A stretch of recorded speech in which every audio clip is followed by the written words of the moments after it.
Huwag na kayong malungkot na walang nangyayari sa buhay ninyo. Kasi at least, yung pinaghihirapan ninyong pera is nakakapagpaaral ng mga anak ng congressman at senador sa ibang bansa. Ito nga mga kababayan, nakakalungkot isipin ang mga nangyayari sa basang Pilipinas, hindi mapigilan ang pagtaas ng mga bilihin, sumasabay pa ang mga politikong binoto ng bawat Pilipino gaya ng mga pambabates na walang pakundangan na kupitin o nakawin ang pera ng taong bayan, binoto at ilagay sa ganoong posisyon para makatulong sa mga mahihirap na Pilipino. Ngunit sila pa ang dahilan para maghirap ang maraming Pilipino dahil sa pagnanakaw sa pera ng bayan. Ano ang masasabi ninyo dito? Kaya ito ang pag-uusapan natin sa video na ito. Babalik tayo sa totoong usapin ng ating bayan. Okay? Over 30 years na problema ito.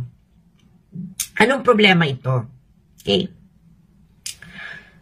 Ang problema pong ito ay liquidation without resibo ng maintenance and other operating expenses ng mga mambabatas, bawat isa sa kanila.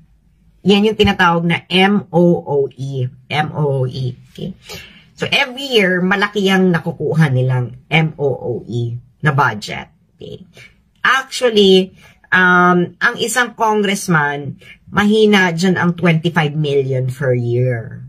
Okay? 25 million per year. Ang senador, mahina dyan ang 60 million per year. MOOE. Okay? Ngayon, ang patakaran po dyan sa Kongreso, ang liquidation po niyan ay by certification. Ano ibig sabihin ng by certification? Okay? By certification. Ibibigay sila yung pera, isi-certify lang nila na yung perang yan ay ginamit dito. Gano'n lang. Hindi po strict ang auditing. Wala po silang individual COA audit. Okay? Liquidation by certification lang yan. Yan ang tawag, liquidation by certification. So sa makatuwid, mga kababayan, every year, kayong mga Filipino taxpayers, binibigyan nyo ng pera ang bawat isang senador na mahina ang 60 million per year at bawat isang congressman na mahina ang 25 million per year. At majority niyan ay liquidation by certification. Kasi yung iba dyan is sweldo lang nila. Liquidation by certification. Hindi po transparent ang kanilang paggastos ng pera ninyo. Papayag ba kayo, no? Ha? Papayag ba kayo nun sa ganitong gawain? Ay kung papayag kayo sa ganitong gawain, edi tumigil na tayo. Okay na yan. Bumoto na lang tayo ng ng paulit-ulit na ganito at ganito pa rin yung sistema. Kung ayaw natin palitan yung sistema, o di okay lang para sa atin yung ganyang sistema na hindi malinaw ang accountability ng bawat isang senador at bawat isang congressman. Okay? Halimbawa, itong traveling expenses ng House of Representatives. Okay? Ang nakabudget po sa kanila for 2023, 2,066 million. 2,066 million. Nung unang hearing ng legislative franchise ng SMNI, sinabi ng financial officer ng House of Representatives, ang nagagastos pa lang daw nila ay 39.7 million.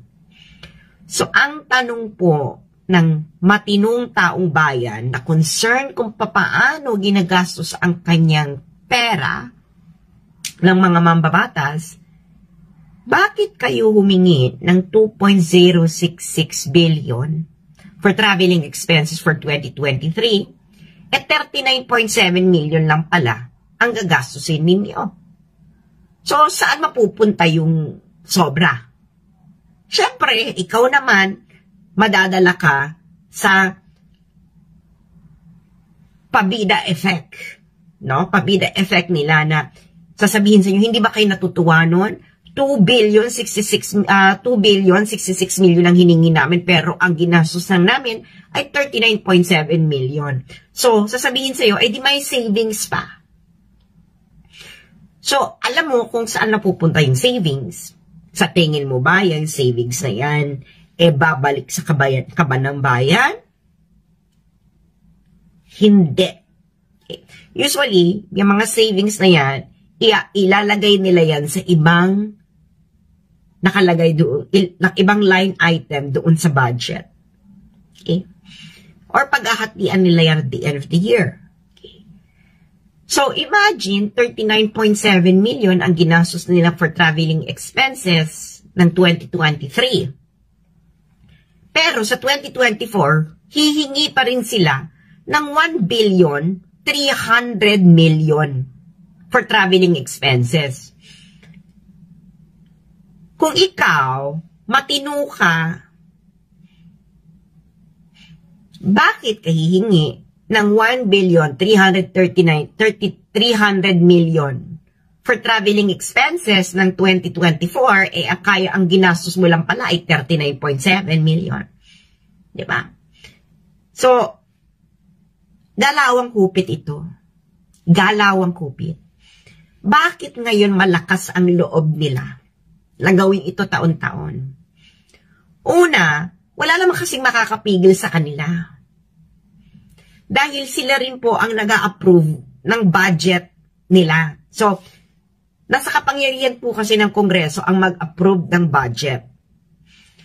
So, ngayon, yung budget ng Kongreso, sila ang maglalagay at sila rin ang mag-a-approve. Nagigets ninyo? Sige ng unang dahilan. Ikalawang dahilan, pag binangga mo ang Kongreso, babalikan kanila ng bonggang-bongga, super bongga. At nakita na natin ito sa pamamagitan ng ginagawa nilang kay Eric at Lorraine. Diba? So, binangga nila ang Kongreso, so nabangga sila ng bonggang-bongga, sobrang bongga. At ikatlo, wala naman kasing pakialam ang taong bayan sa galawang kupit na ito.